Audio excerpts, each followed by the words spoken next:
All right, so next we're gonna look at a push press.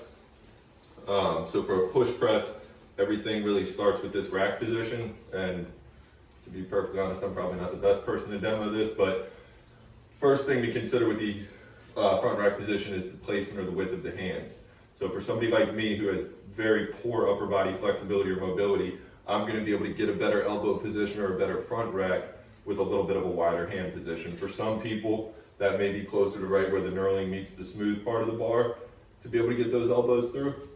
But in either case, we don't want to have this position here where the elbows are fed behind us, or as we bring the elbows through, we have to go into this lumbar extended pattern. So finding the hand position is first and foremost, and then we want to kind of create that shelf, so to speak, anterior delts and pecs so that the bar is not up on the collarbone or up into the neck. With the push press, again, we're starting that athletic stance. So feet are straight ahead, so, right at about hip width apart. Knees are going to be soft, hips are going to be behind us. And the big thing with this is making sure that we don't dump into lumbar extension to get overhead. This is definitely the most common one we'll see with push press. So what we want to do to adjust that is to think, let the legs feed the bar. So I'll get a little bit of a pop to drive that bar overhead and kind of help to bypass that arcing action in the low back.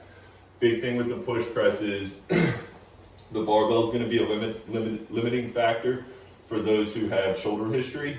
So even something just as simple as like some arthritis or impingement, the fixed position of the barbell is going to force the shoulder to move in a certain way.